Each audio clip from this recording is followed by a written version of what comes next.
My name is Kiviaq. This is December the 28th, 2008, and we're in my home in Edmonton, Alberta, Canada. I started Kiviaq versus Canada in 2001 before I had to retire. When I was a lawyer and I had to retire due to cancer, and it's been going on since that time. And the purpose of Kiviaq versus Canada was my lawsuit against the federal government to gain for the Inuit of Canada the same rights and privileges that the Indians of Canada get. Canada has a Charter of Rights and Freedoms that guarantees equality amongst the Aboriginal peoples. And if Indians have those rights, and basically what I'm concerned about is free health care, free education, no income tax, and matters of that nature. If they get those rights and privileges, the Inuit should get them too.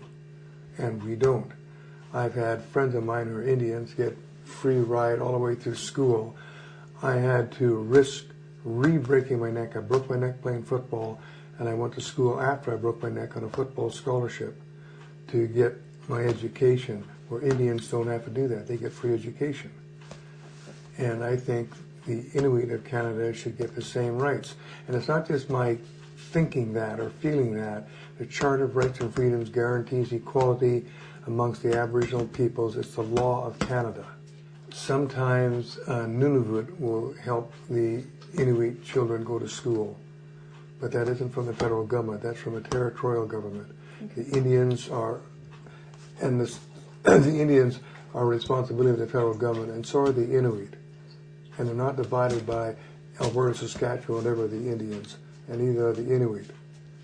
And what is happening now, and this is a terrible thing, I can't prove it, but it seems to be that all the interest is going into Nunavut and the media and everything else, and people think that the only Inuit in Canada live in Nunavut. There are Inuit right across Canada, right across the Arctic, and they're being totally ignored. They get nothing from the benefits of Nunavut because they're not Nunavut citizens.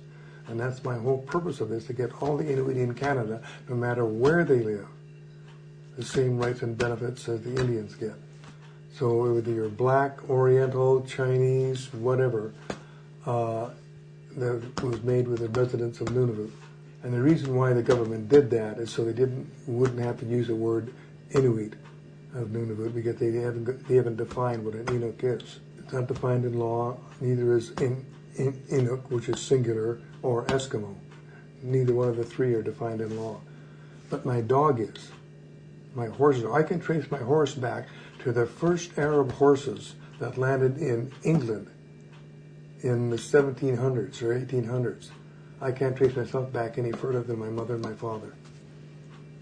So ideally, in best case scenario, if you win this court case for all of the Inuit of Canada, what happens? Well, the Inuit of Canada will be defined in law. They will be a people in law in Canada, and they will get the benefits, allow them to get to school and get educated and have a better life than they have at the present time. The interest or the importance of being defined in any culture, any animal, for an example. You take modern life now. People have dogs and have horses that are defined in law. For example, I have an Arab horse that puts me above people who have a horse that isn't a purebred Arab. And people buy purebred dogs and purebred cats and everything else. They're defined. It's important to be defined. The Inuit are nothing. And because of that, they're not being recorded. They're not being defined in law. Nobody cares, and they're slowly being depleted off the planet. Like now, the modern man is moving up there, and they're interbreeding with the Inuit, and there aren't any, soon there won't be any Inuit left, either through illness or they're mixed in cultures with some other culture. And this is from a country who says we treat everybody equally. It's in their laws and everything else. And they didn't sign treaties with the Inuit like they did with the Indians. They just moved into their land, took their people, took their health, took everything, and have given them nothing in return. No education, no free health care, no nothing. And that, I think, is shameful. And it's been far too long before somebody did something about it. And it shouldn't take Canada's first Inuit lawyer to sue them to have that done. If they have the proper sense of ethics at all. We're supposed to be the savages, and they're supposed to be the educated people, and yet it's one of us that's showing them the right way to go. If there's any sense of ethics at all, they would treat us the same way they treat all Aboriginals. That's giving us the same act similar to the Indian Act. So essentially what you want to create, or have the federal government create, is an Inuit Act. Basically, but I want them to do what their laws says they're going to do. I mean, they're the ones that said we're going to treat Aboriginals in this manner. They're the ones that set up the Charter of Rights and Freedoms, not me, not the Inuit. I'm just saying, do what you say you're doing. Don't pretend you're doing it.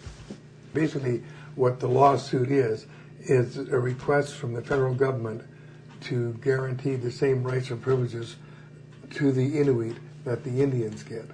That's basically it.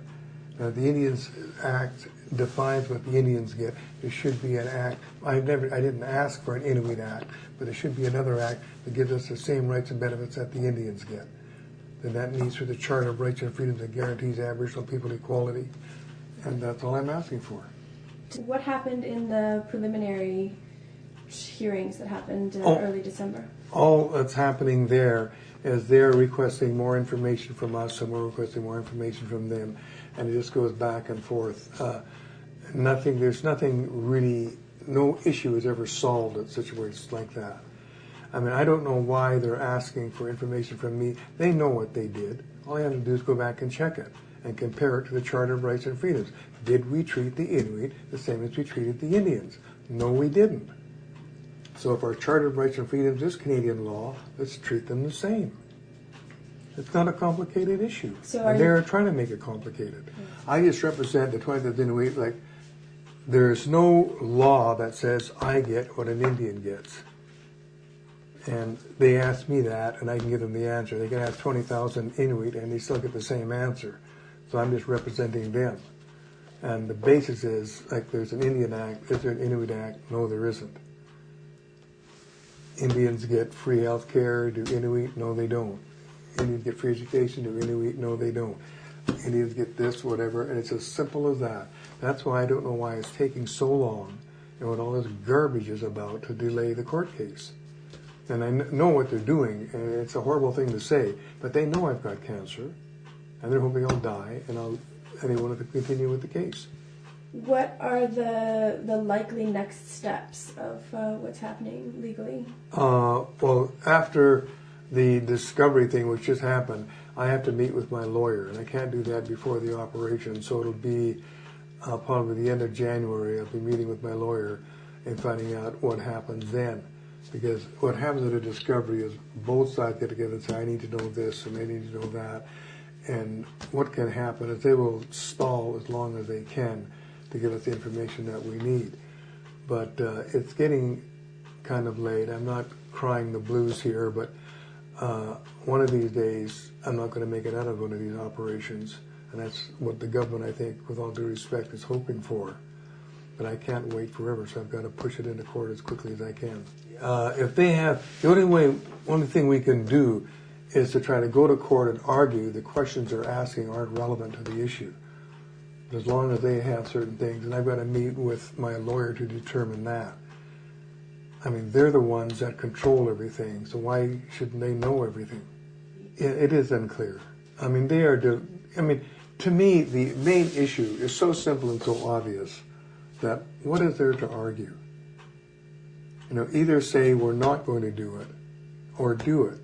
Mm-hmm. And all they're doing is stalling and delaying, and the more that happens, the more Inuit are going to be marrying non-Inuit, and the other Inuit will die, and there will be an Inuit to worry about. Like, who did they sign the treaty with? And the only treaty they signed with was for the residents of Nunavut, and that's only in Nunavut. Mm-hmm. There's no Inuit treaty for the rest of Canada. So how did they get control of the rest of the Arctic? Yeah. And there's things like that. And this is the country that is now fighting over in Asia somewhere, Afghanistan, to do what's right. Want Afghanistan to do what's right? Why don't they do what's right? Well, it's very simple. There's a Charter of Rights and Freedoms that guarantees equality between the Indian and the Inuit. The government is not treating the Inuit the same way they treat the Indians. Why? Ask the Prime Minister. Ask your member of parliament and demand an answer. And that's what people have to do. And the thing that bothers me is that very few people will do that. And that's why the government just sits, when I raise Cain, sit there and smirch and say, we'll stall till the stupid old jerk dies, and then it'll all go away again. But I was brought down here to get into a culture to improve myself, to learn civilized man religion of truth and honesty and everything else. I went to law school to learn truth and honesty. So show me some, government. I mean, they know what they're doing, and what they're doing is wrong. Would it help your cause if people did that? If people wrote in to their... To the Prime Minister and a member of Parliament? Yeah. If they wrote in, if they phoned in, if they asked them questions every time they showed up in their office, yes. If Canada cares, there'll be a change. If Canada doesn't, there won't be. It's the Prime Minister of Canada, care of the House of Commons, Ottawa, Canada. It will get there. Okay. But also write to your member of Parliament and your senators. You've just got a bunch of senators appointed. See if they will do anything about it. The court case continues regardless.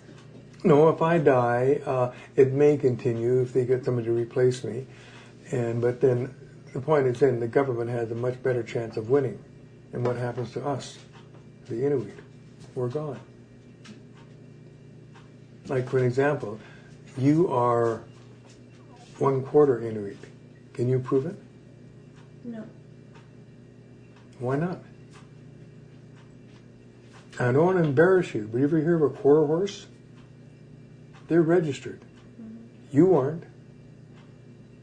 Do you hear of Métis? They're part Indian and part white, right? Is there anything for you? You're part Inuit and part white. Why not?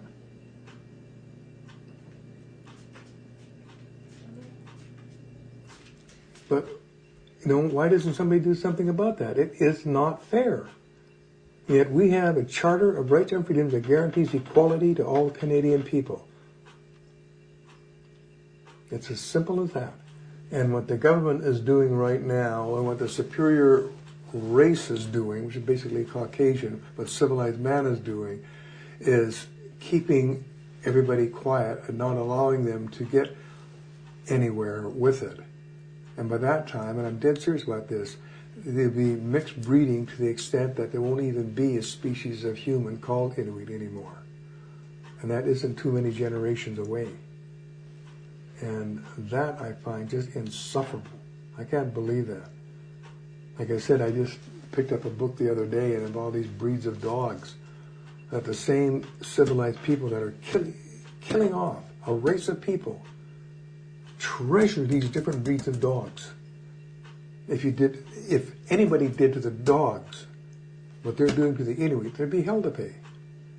And these same people say, we can fight over in Iraq and Iran because we have a better way of living. Just don't look what we're doing to the Inuit. And they're saying there's this Inuit lawyer shooting up his mouth, doesn't know what he's talking about. And what I'm saying is prove to me that I don't.